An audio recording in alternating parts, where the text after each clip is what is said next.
قال الله Howard Shemir Shabash and Kokodash. All honors to the apostles and elders of great millstone that rule and teach for peace and salutations to the brothers and the four corners of this earth, pushing this word in truth and in sincerity. You know, yeah, with a really short video, you know what I mean? I went and cut and feel today one precept. Oh, so like yeah, one thought keep coming from my spirit now, but it's like the evil don't take a break. You know, why should we? You know? That was kind of the inspiration behind this very short video. So we get straight into it. First I want to go to the book of Psalms 64 and 6. You know, some videos I've been bringing out this one a lot because it just, you know what I mean, it fits so perfectly because he so really take the time with us.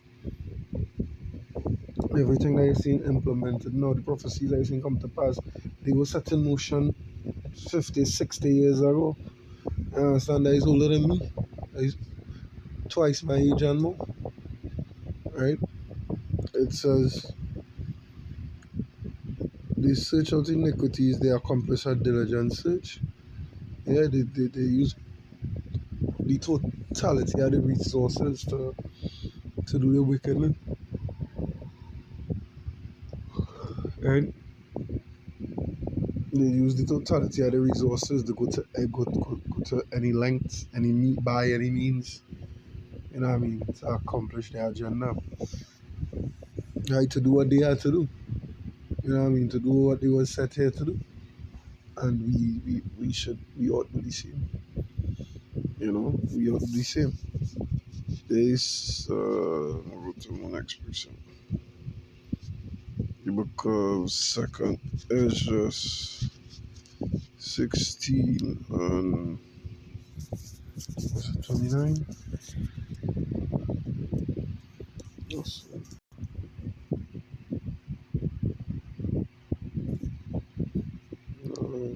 19. It says, behold, famine and plague, tribulation and anguish are sent as scourges for amendment. Our amendment is correction. Right? It says, but for all these things they shall not turn from. Okay. But for all these things they shall not turn from their wickedness, nor be always mindful of the scourges. Behold, victuals shall be so good cheap upon earth, that they shall think themselves to be in good case, and even then shall evils grow upon earth, sword, famine, and great destruction.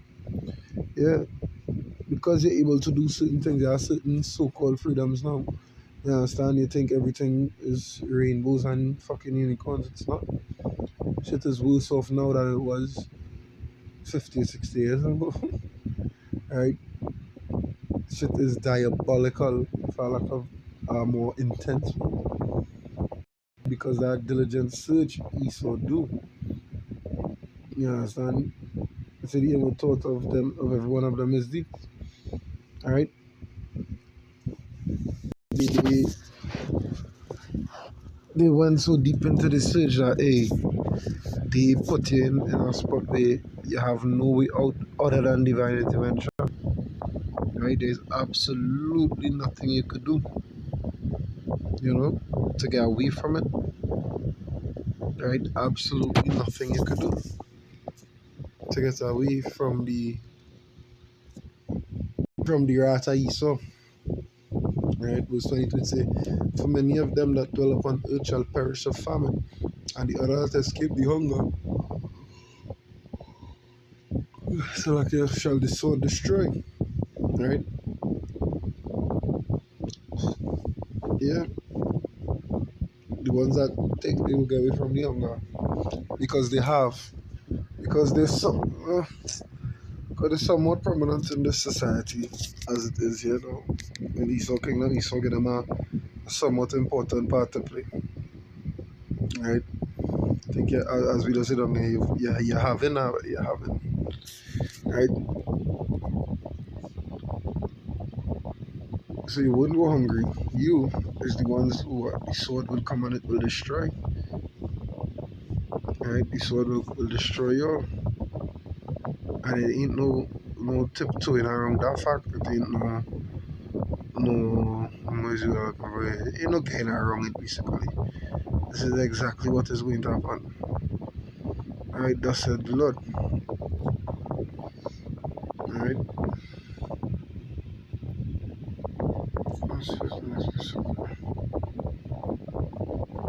Revelation 3.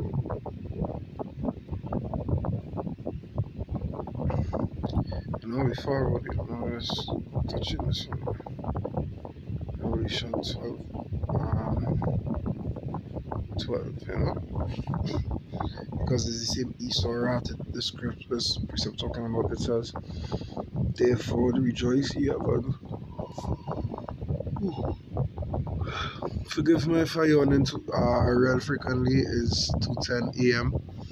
I just came off the cotton field, so like, alright, that is why normally I would have my precepts written on my book, but unfortunately I was on the cotton field now, right? So I could not get to that point, so I do it using, you know what I mean? I use what I had, right? Revelation 12 and 12, it said, therefore rejoice ye heavens and ye that dwell in them.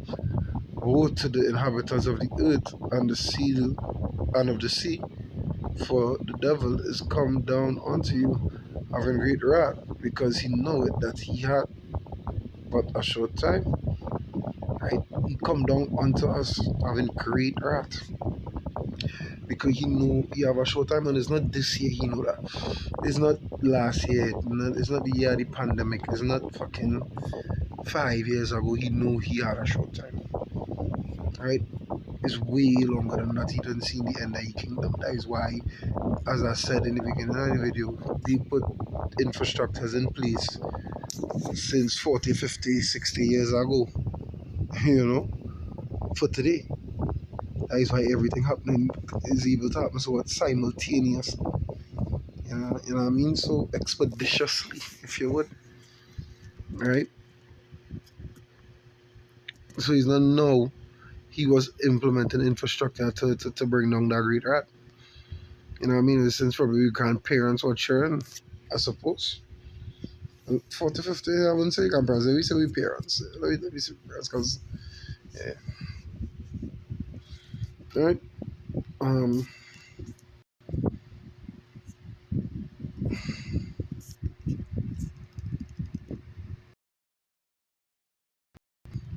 okay, I'll go to the Revelation 3 now, so I can do it. Revelation 3. I did I hit 3.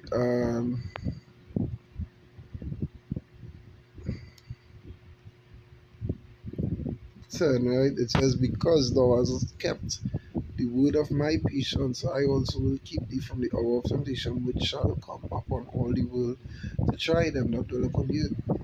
Now, you know, to say all the world, it don't mean the land, it mean the people, right? So everybody on the planet is going to have to face that hour of temptation, right? Everybody on the planet, majority will fail. The majority will give in to the temptation. The point I wanted to get across in this video so strongly is that evil will take a rest. You understand? They are going to convince almost, let me say, 98% of the world to do as they bid, to do their bidding, in other words. Right? They go paint it in all different colors and assortments, all coming down back to basically slavery. When you really get into the nitty-gritty of it, it's basically slavery. Right? A very advanced, futuristic form of slavery, where the shackles are no longer on your head and it's like you're no longer on your ankles and your hands, or just in your mind. Now it's under your skin in the form of security and identity. Right? Like so diligent it was. Right? Verse 11 it says, behold, I come quickly, hold fast which thou hast, and no man take thy crown. And this scripture is not about, this precept is not holding fast to what material things. It's talking about the doctrine, the truth that we learn. You understand? Our calling, hold fast to it till he come. And no man will take our crown. Alright?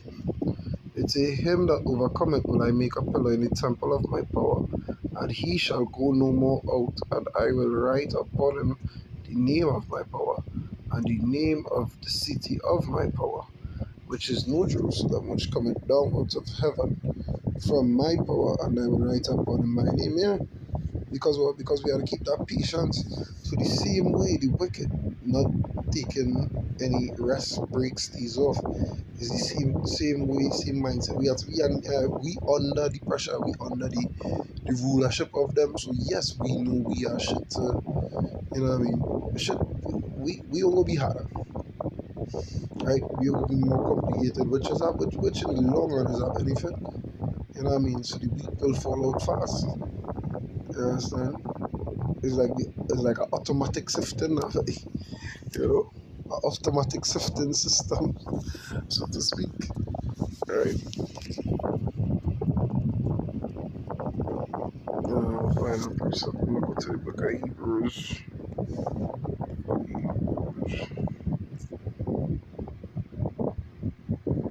Hebrews 10, 29. It says, "Of how much sore punishment suppose he be thought worthy,